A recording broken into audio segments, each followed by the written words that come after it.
Joining us in the studio is public affairs analyst and financial expert Olusegun Okunade. Good morning.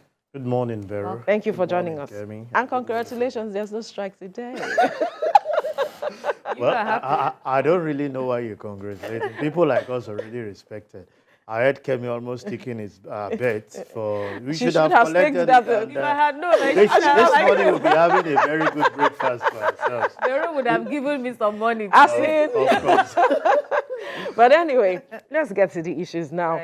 Right. You said you already mentioned that you knew, okay, this was going to happen at the end of the day. But let's take a critical look at the 15-point agenda, if I may call it, race between both parties, agreement reached and MOU signed.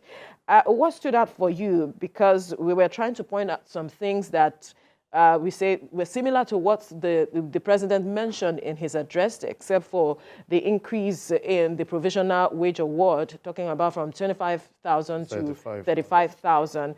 But when you look critically, there were comments here and there that this matter did not cover the private sector and some other sectors. But we see that this 15-point agreement reached is having some specificity to some issues that were raised. Yeah, what caught my attention in all this is the recognition of the fact that the private sector are now being considered with the tax waivers that they promised.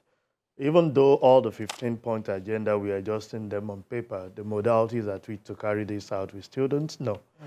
Some were mentioned. Yeah, well, maybe for one or two. The one that I can see there is the 35,000 that is meant for the federal government workers, the provisional wage allowance. But for the rest, there are still things that we are putting in the pipeline. Is it the issue of the CNG buses that will commence the process by November?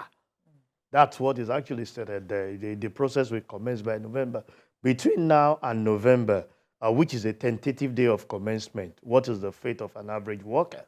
You ask yourself, the cost of transportation is a key factor in what we're saying currently. Because transportation border around the food movement, it border around the movement of individuals around, it border around lots of things. But if you are waiting, we are waiting till November for the commencement of the procurement process. You and I understand that maybe we'll be waiting for another 6 months.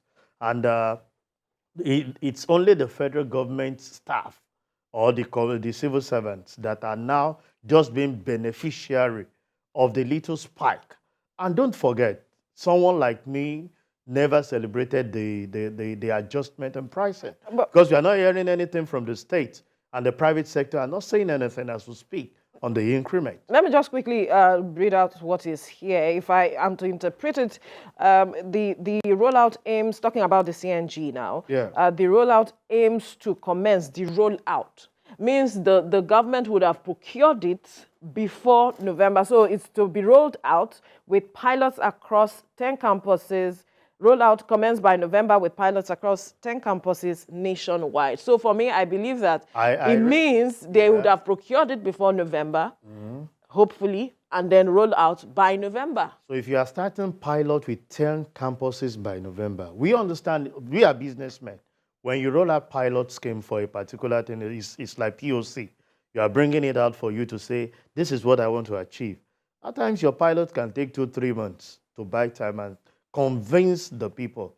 And that's why for me, there won't be any need for you to be talking about pilot. If you have the wherever on ground, as we speak, it's not just getting the buses. How many technicians do we have that are going to actually service this? This is something that is coming in.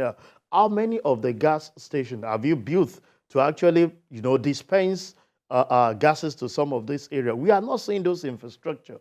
As I speak, I stand to be corrected, but at least I've had people here and there, people in that sector to talk about, where are the infrastructure? If you get this in November, where are they going to be getting their gases? What are the infrastructure? Are you going to do that between now and November? So when you talk about pilot scheme, it's like we'll give to 10 campuses.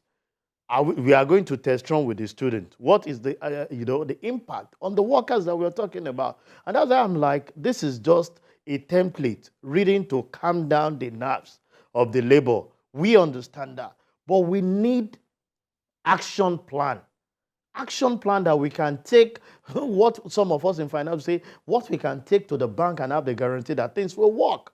As we speak, this 35,000, the market women do not understand that it's not for every worker, that is for federal workers. All they know, as of yesterday, I met a woman, he said, congratulations, sir. She spoke to me in the Yoruba. I said, ma, I am not Oshishe. I am not a federal government worker. Those that were given the money are those that work for government in Abuja, ma. Because if you start explaining to her that federal government parastatals in states, she won't understand. We are not hearing anything from the state government. And for me, I feel rather than advocating for this pay increase, some of the things we've seen some states carried out should be things the labor should be speaking to. One, look at Lagos State. When the first subsidy came up, what we heard is that BRT, even though we know we outweigh the number of BRT buses, but there was relief for a certain set of people, in the sense that people now have to wake up early, join the BRT buses, because now they are collecting 50% of the cost. Yeah. They are able to bring on board the rail system, which is still under BRT, for them to ease the process. What are we getting from other states? It is not you giving us money. It's a way of relieving us. We have said it also.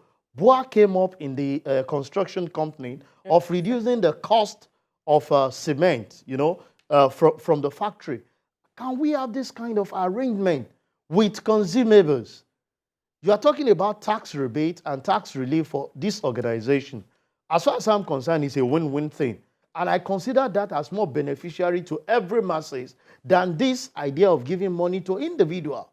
If you give a kind of tax rebate to manufacturing company and they're able to reduce the cost of food, the cost of consumables out there, everybody goes into the market, goes into the mall, and they get those things at a reduced price. Then you'll be compensating it with the tax rebates. Right, you will get back to the point. I apologize for the interruption. You will still build up on that, private sector, angle. But regarding this 35,000 naira wage increment, do you foresee maybe any adverse implications regarding price of goods and services? Or inflation. Inflation, the president has said he wants to curb that.